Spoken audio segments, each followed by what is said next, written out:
nós vamos debater um tema um pouco técnico aqui hoje no Cabeça, mas é importante, porque de alguma forma a gente precisa destrinchar, entender melhor algumas coisas que parecem um pouco complicadas, então a gente tende a simplesmente, meio que assim, até se afastar delas. Mas nós precisamos entender o suficiente para poder interferir.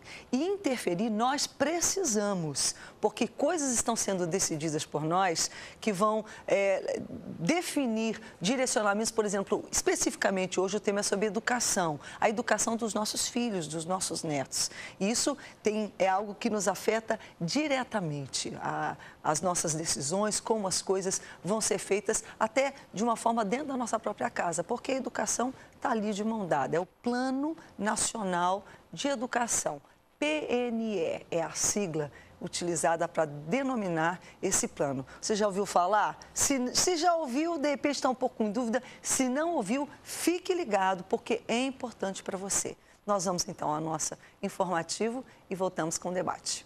O objetivo do Plano Nacional de Educação é definir prioridades e estratégias relacionadas à educação nacional no prazo de 10 anos.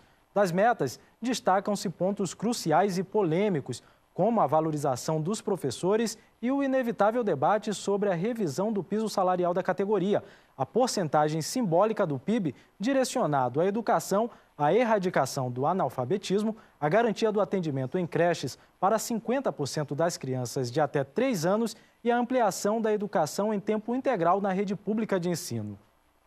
Apesar dos avanços e das boas intenções, metas importantes não têm prazo para serem alcançadas. Atualmente, o PNE espera a aprovação na Câmara dos Deputados. O relator do PNE, Ângelo Vagnoni, do PT do Paraná, adiantou que buscará uma redação que contemple a maior parte dos destaques e que revisará todas as estratégias que tratam do financiamento da educação. Entre alguns dos itens que merecem atenção, a obrigatoriedade do ensino de gênero, a orientação sexual e identidade na educação básica para alunos a partir dos 6 anos de idade. Nesta quarta-feira, em um plenário, mais uma vez, o foco maior das discussões foi a superação das desigualdades educacionais.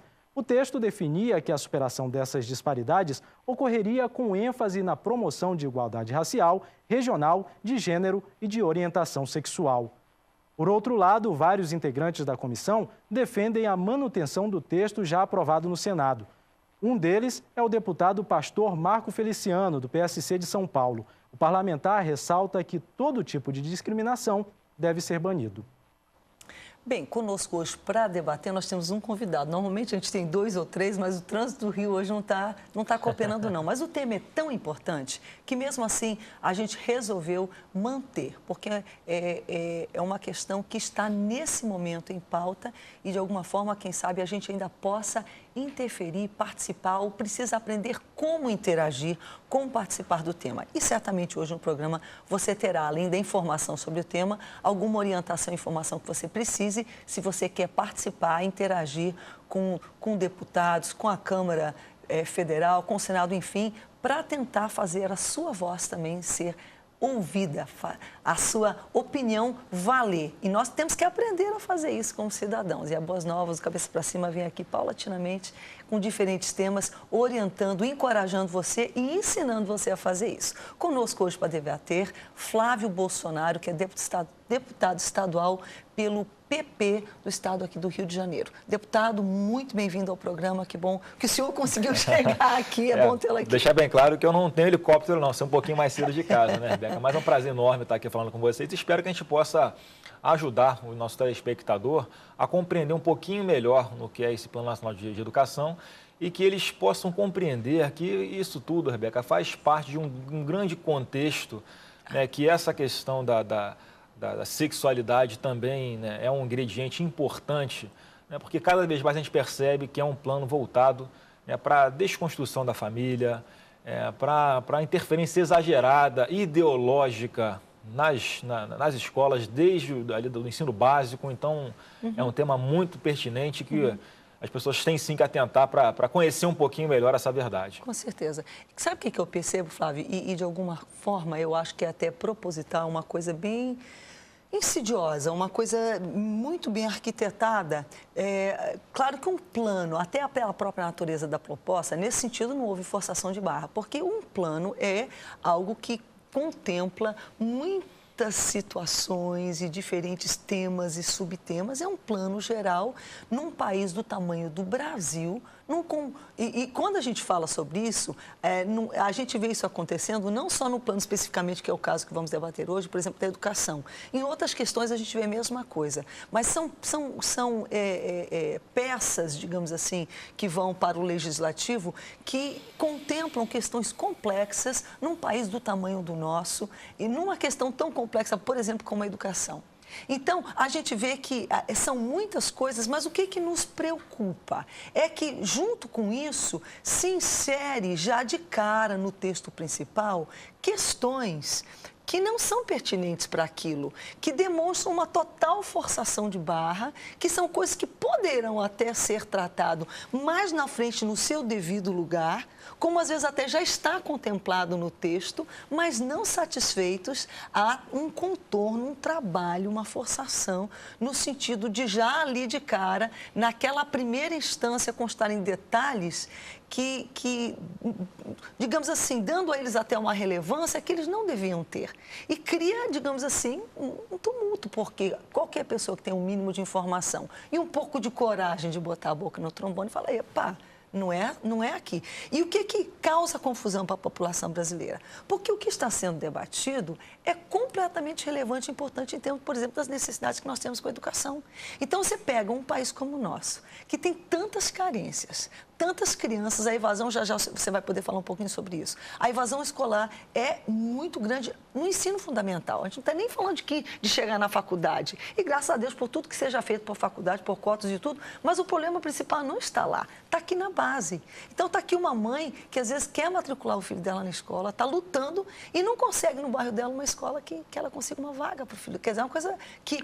mas isso é o mínimo. Depois é manter, a merenda, é o professor efetivamente vir para a aula, é os traficantes, a violência não mandar dentro daquela escola. Quer dizer, é uma série de fatores que são fatores básicos e importantíssimos. Daí o que acontece? Se traz um elemento estranho para esse nível de situação e importância, e quando alguém começa a reclamar, essa pessoa que reclama, está vendo? Ele é contra a educação no Brasil.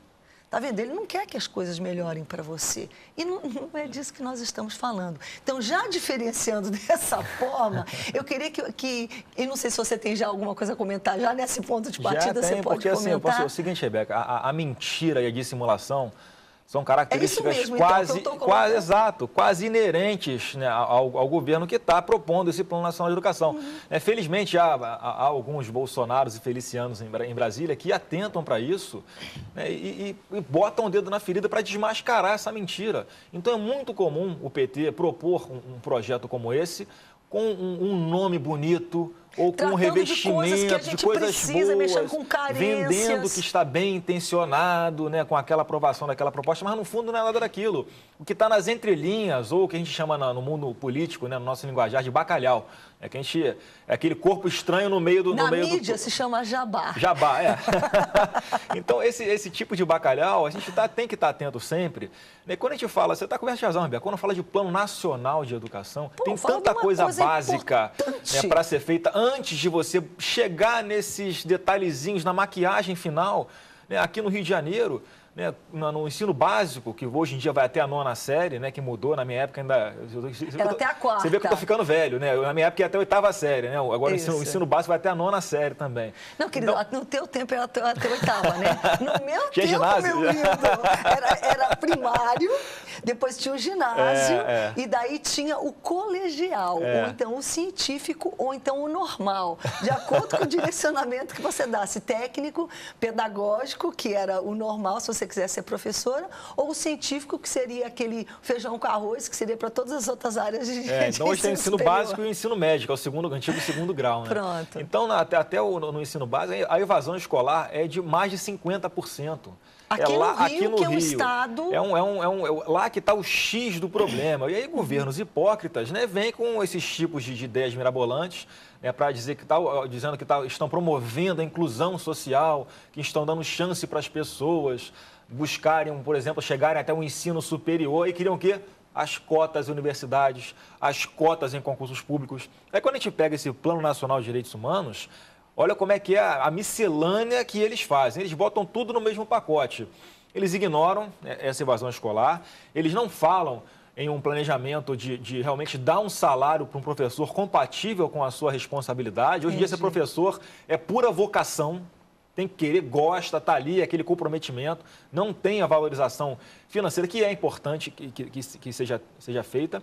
E pior que isso, eles começam a plantar sementes que no final das contas, Rebeca, vão disseminar a separação, a segregação na nossa sociedade, seja em função da cor da pele, seja em função da sexualidade, como eles estão agora, parece que virou a bandeira principal na educação, é você discutir ou desconstruir a questão da heteronormatividade. Deixa eu entender, uma das questões que está ali, é tipo assim, uma criança de 6, de repente eu não entendi a partir dos 6 anos de idade, é para o público infanto-juvenil. Ela tem que ali declarar, por exemplo, o gênero, mas é o pai e a mãe que declara? É o gênero, eu tenho um vídeo na internet, que passou recentemente no programa de televisão, em que havia um beijo entre 2 homens, num vídeo, e fizeram uma rodinha de crianças, e os pais supostamente teriam autorizado aquilo, e filmam a reação das crianças quando vem aquele beijo entre 2 homens na televisão.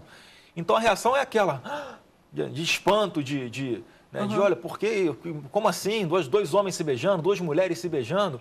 Quer dizer, é um conteúdo que está sendo imposto goela abaixo para a criança a partir dos 6 anos de idade. É como se isso fosse a coisa normal a ser feita, como se nós tivéssemos que buscar... E, na verdade... Só para concluir, como se isso tivesse alguma relação com os atos de violência que são praticados contra pessoas que se dizem homossexuais. Quer dizer, uma coisa não tem nada a ver com a outra. Não. Uma coisa é respeitar, todo mundo respeita, ninguém é a favor da pessoa pegar uma lâmpada fluorescente e quebrar na cabeça do outro na Vila Paulista. Independente da opção sexual. Isso. Exatamente. Então, o que a gente busca nessa discussão é que não haja privilégios em função disso. Quando a gente trata de problemas, inclusive da questão da criminalização da homofobia e tantos outros temas que a gente já debateu aqui, eu repetidamente falo, ninguém, a Boas Novas não, eu pessoalmente, cabeça para cima não, nós não endossamos a violência contra ninguém. Se alguém tem a opção de ter o comportamento homossexual, essa pessoa terá esse comportamento e ninguém está endossando que essa pessoa seja maltratada, detratada, desrespeitada, como também não deve ser desrespeitado qualquer outra pessoa por outra opção que ela tenha. Agora, o que a gente não concorda é criar uma superclasse no sentido de que... Deixa eu só fazer um paralelo e nós vamos fazer o seguinte, nós vamos, na verdade, é um intervalo, eu volto fazendo esse paralelo, porque a gente tem que segurar o programa nos trilhos. Mas eu gostaria que a gente voltasse, além de conversando sobre isso, já contemplando aquilo que você vê como sendo os pontos fortes, por exemplo, do Plano Nacional de Educação, aquilo que a gente precisa realmente olhar. E por que eu acho interessante a gente saber isso? Para que a gente saiba o que o Plano Nacional é e o que ele não deve ser. O que ele é, pelo que você deve lutar como pai, como mãe, num Plano Nacional de Educação. E o que você deve estranhar e ver como corpo estranho naquele lugar sendo lidado, coisas que estão sendo inseridas como uma grande colcha de retalho. E como são muitos detalhes, então, em questões que parecem pertinentes, e vem o bacalhau. São colocadas essas questões que findam abrindo porta para coisas que efetivamente nós não queremos. Não é verdade? E nós temos o direito de não querer. E não ser visto como homofóbicos ou como racistas ou qualquer outra coisa porque não queremos. É o direito que temos como pais. E nós temos que aprender, saber como nos posicionar e nos pronunciar. A gente volta já. Cabeça pra cima.